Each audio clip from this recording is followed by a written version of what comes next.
رونق خانوادہ سادات گرامی، حضرت گرامی المرتبت فخر السادات پیر طریقت رہبر شریعت حضور قبلہ پیر سید اسلم حسین شاہ صاحب ادام اللہ ذلکم السامی، لائق تعظیم و تکریم جناب حضور قبلہ صاحبزادہ پیر سید مسعود الحسن ادام اللہ ذلکم السامی، لائق تعظیم و تکریم دیگر جملہ سادات سب اسماء عالیہ مستحضر نہیں، جمیع علماء کرام بالخصوص خطیب اہل سنت،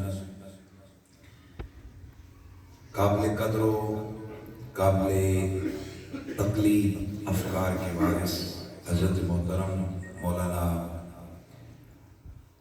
ظفر اقبال فاروقی صاحب ادام اللہ محمد ظفر فاروقی صاحب ادام اللہ ذلکم العالی، دیگر جمیع علماء کرام محترم ڈاکٹر صاحب، دیگر جتنے بھی حضرات ہیں، میں سب کے اسماء سے واقف نہیں ہوں۔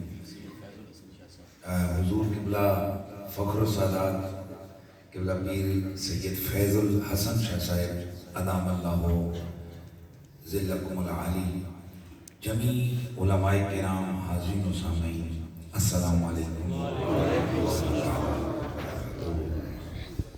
آج کی عظیم الشان تقریب اور محفل عرس مبارک کے سلسلہ میں انعقاد پذیر ہے۔ میرے پاس وقت بہت تھوڑا ہے اور باقی ویسے اللہ کا شکر ہے مجھے 22-23 سال خطابت کرتے ہوئے لاکھ کے مجمع میں بھی خطاب کیے، پر سب سے جو خطرناک چیز میرے لیے وہ ہے وقت کی تلوار۔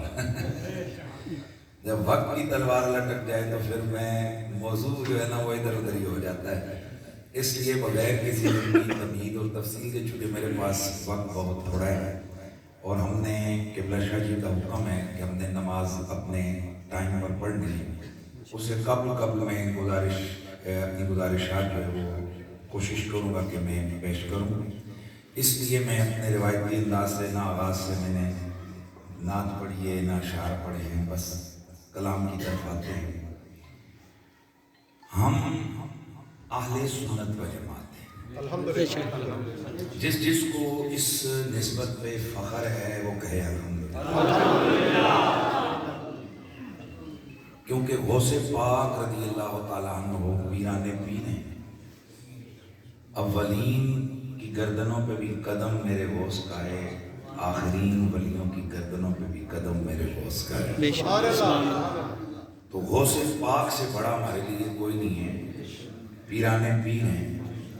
آپ فرماتے ہیں کہ جنت حق دائرہ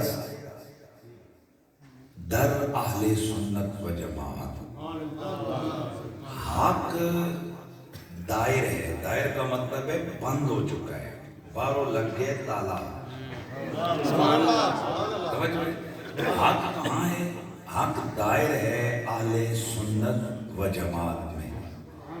اور دوسرے آپ کے کلام کا مفہوم ہے جس کو آپ فرماتے ہیں کہ جنت مالک کونین نے جن لوگوں کے لیے مقرر کیے وہ وہی ہیں کہ جن کے عقائد و نظریات اہل سنت و جماعت ہیں۔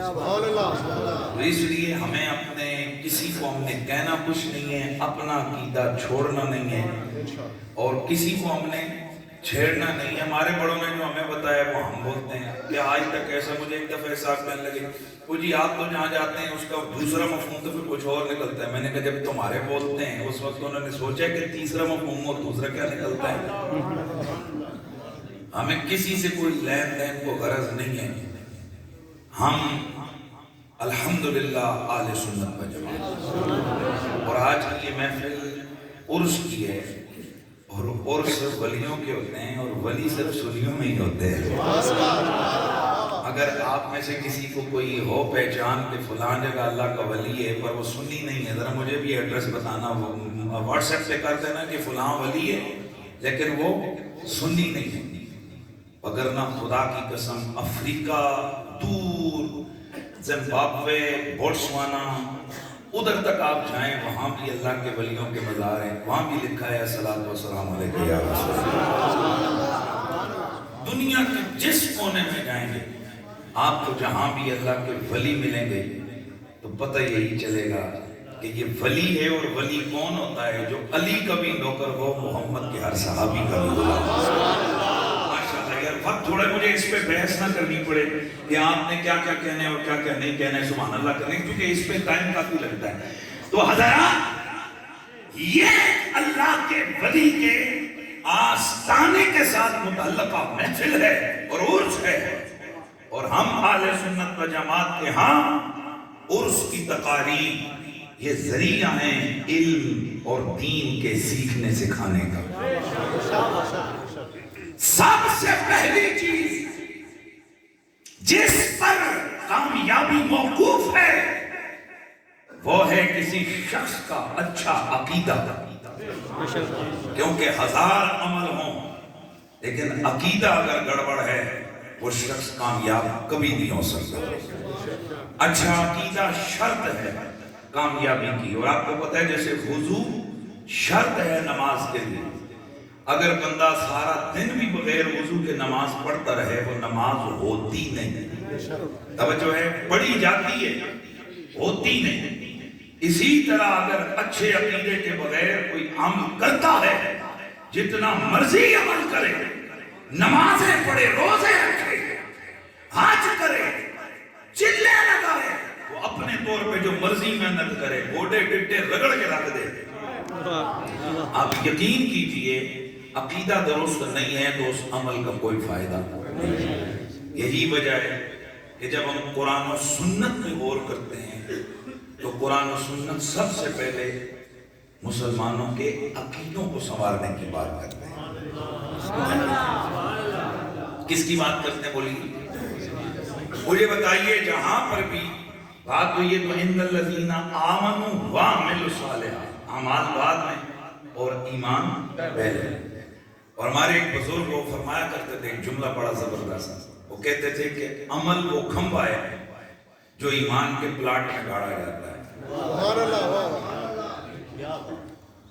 توجہ ہے، عمل وہ ستون ہے جو ایمان والے پلاٹ میں گاڑا جاتا ہے، یا عمل وہ بیج ہے کہ جو ایمان والے کھیت میں اگتا ہے. اور پھر وہ ساتھ تھوڑا سا وہ بھی کرتے تھے، سمجھتے ہیں نا، وہ تھوڑا سا بات کو آگے بڑھاتے وہ کہتے تھے یہی بات ہے کہ جن کے پاس پلاٹ ہیں انہوں نے جناب اپنے کھمبے ستون گاڑے ہوئے ہیں، اپنے باغ اگائے ہوئے ہیں. اور جن کے پاس بیج بہت زیادہ آ گیا ہے اور پلاٹ کوئی نہیں ہے، دو کنڈیاں دے چکی تو پھر ہی جاندے ہیں، لپی جاندے ہیں، کدھر پلاٹ لپے تے اسی انہوں کی کریے، ہم اس میں جناب بیج لئیے، ہم اس کو جناب کیا کریں، اگائیں.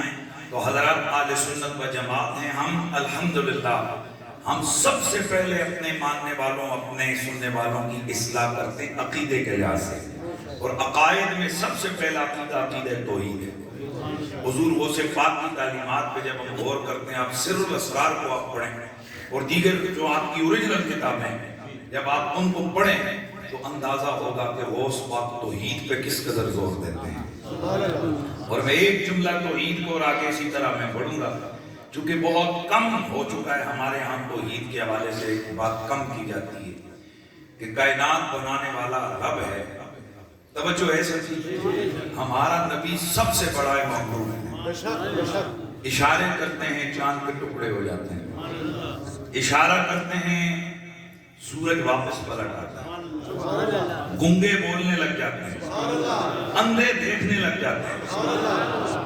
میرے مصطفیٰ کو میرے رب نے وہ شان اور کمال عطا فرمایا ہے کہ جانور کلمے پڑھتے ہیں، درخت سجدے کرتے ہیں. ان کی کیا شان ہے کہ ولادت ہوتی ہے اور کعبہ خوشی میں رقص کرتا ہے. ان کی کیا شان ہے کہ جن کی ولادت کی گھڑیوں میں مبارک دینے کے لیے جنت کی حوروں کی ملکہ آتی ہے، یعنی یہ آغاز ہے. اب خود ہی بتائیے وَلَلْآخِرَةُ خَيْرٌ لَكَ مِنَ الْأُولَىٰ کا منصب ملنے کے بعد آج میرے نبی کی کتنی بڑی شان ہوگی. تو اتنا بڑا نبی، اتنی بڑی ذات، اتنی بڑی عظمت رکھنے والے کہ جبریل جن کے آستانے قلم پر سانس روک کے کھڑا ہوتا ہے، جو اشارہ کرتے ہیں، جو منہ سے نکالتے ہیں وہ ہو جاتا ہے، نکلی جو منہ سے تیرے وہ بات ہو کے رہے، جو وہ کہتے ہیں وہ ہو کے رہتا ہے۔ تو کبھی سوچا ہے اتنا بڑا نبی رات کو کس کے آگے سر جھکا کے روتا تھا؟ اتنی بڑی ذات، اتنا بڑا اللہ کا حبیب اور نبی کس کے آگے سر میں سجود ہوتا تھا؟ جی ہاں، اس کے آگے جو احکم الحاکمین ہے، جو رب العالمین ہے۔ اور یہی وجہ ہے کہ صوفیاء کے آستانوں پہ جاؤ، وہ اللہ کی ضرب، لا الہ کی ضرب پہلے لگاتے ہیں، محمد رسول اللہ کی ضرب بعد میں لگاتے ہیں، اور آستانوں سے آوازیں آتی ہیں لا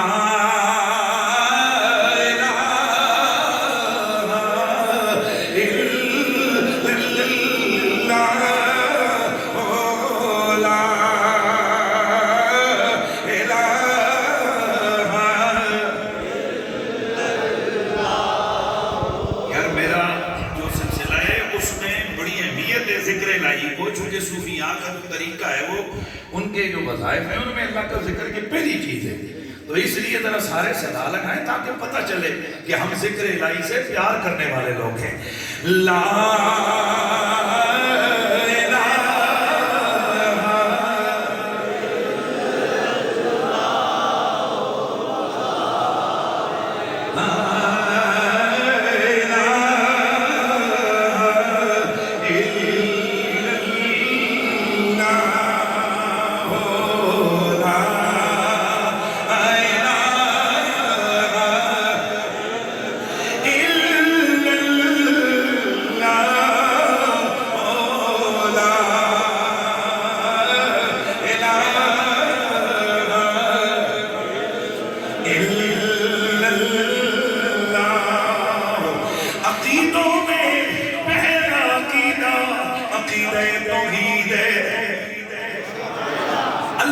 سوا کوئی عبادت کے لائق نہیں، سجدے کے لائق میرا اللہ، عبادت کے لائق میرا اللہ، اس کل کائنات کو بنانے والا میرا اللہ۔ اور مجدد الفسانی، انہوں نے کیا خوبصورت توحید کا جملہ بولا تھا۔ آپ نے فرمایا تھا او میرے اللہ، میں تجھے رب العالمین مانتا ہوں کہ تو میرے محمد کا خدا ہے۔ کائنات کو بنانے والا کون ہے؟ دیکھیں الحمدللہ ہمارے اسکول آف تھاٹ میں توحید بنیادی چیز ہے اور سمجھی جاتی ہے، لیکن جو ماشاءاللہ یہ جو ظاہر پہ نظر رکھنے والے جو آج کل ہمارے ہیں نا اسکالر یا پڑھے لکھے لوگ، وہ کہتے ہیں جی اگر توحید ہمارا بنیاد ہے تو پھر توحید ہمارے اسٹیجوں پہ بیان کیوں نہیں ہوتی؟ کیا ہوتی ہے، لیکن تھوڑا سا سمجھیں گے فرق ہے۔ آپ سمجھتے ہو کہ توحید یہ ہے بکریاں بنانے والا اللہ، گھاس اگانے والا اللہ، پھول اگانے والا اللہ، صحرا کی تنہائیوں کا مالک۔ پھر سنو میں بھی بیان کر دینا، ہیں یمین و یسار کا مالک اللہ، بولو دریا و بہار کا مالک اللہ، بلبل کے ترنم میں، گلوں کے تبسم میں، دریاؤں کی روانی میں، سمندر کی دریانی میں، صحرا کی تنہائی میں، سمندر کی گہرائی میں، زمین میں اللہ، یسار میں کلیوں کی چٹک میں، گنجوں کی مہک میں۔ یوں اگر میں بیان کروں نا، میں صبح سے لے کر شام تک دلیل توحید بیان کرتا رہوں۔ میں شروع کر دوں وٹے بنانا اللہ، اللہ فلانا اللہ۔ ہون میں ایک مثال دینا لگا، امید ہے کہ میری تقریر میری جملہ آپ کے سمجھ میں آئے گا۔ آپ کے علاقے کا ایک MLA یا MPA ہو، وہ 300 کلومیٹر موٹر وے بنوائے اور اس کے ساتھ وہ آپ کے چھوٹے سے علاقے کو ضلع بنوا دے۔ بڑا پروجیکٹ ہے کہ چھوٹا ہے؟ بڑا ہے۔ اس کے علاوہ وہ گلی محلے کے کام بھی تو کرتے ہیں، کوئی گلی پکی کروائی، پلی کروا دی، نلکا بنوا دیا، کوئی چھوٹا چھوٹا دفتر کسی کو نوکری لگوا دی۔ اب ایک بڑا جلسہ ہو آپ کے شہر کے اندر، پورے ضلع کے لوگ جمع ہیں، تو پاسنامہ جو ہوتا ہے وہ بیان کرنے والا بیان کو کہیں اٹھ کے شان بیان کریں، اسے میں نے کہ کوئی سیدھے سے کری، اور وہ کہے یہ وہ اسٹیٹ سیکرٹری صاحب ہیں جنہوں نے گلی نمبر فلانی میں ٹیوب ویل بنوایا، فلانی گلی میں نل کا بنوایا، لالے موسم کے گھر سے فلانے کے گھر تک انہوں نے نالی پکی کروائی، کوئی 70-80 منصوبے بتا دیں، لیکن جو اس کا مین پروجیکٹ ہے 300 کلومیٹر موٹر وے اور آپ کے علاقے کو ڈسٹرکٹ بنانا، وہ ذکر ہی نہ کرے، میں نے خوش ہو کے جائے گا اس دل سے؟ وہ کہے گا ظالمہ جیڑا میرا مین پروجیکٹ ہے تو دا ذکر ہی کوئی نہیں کیتا، اے نالیاں بنانا فلانا، یار جو میرا پہچان ہے جو میری تو نے وہ بیان ہی نہیں کی۔ تو سن، بے شک یہ پودے اللہ نے بنائے، یہ پرندے اللہ نے بنائے، یہ صحرا اللہ نے بنائے، لیکن ہم پتہ تو عید کیسے بیان کرتے ہیں؟ ہم کہتے ہیں میرا رب وہ رب ہے جس نے محمد جیسی مخلوق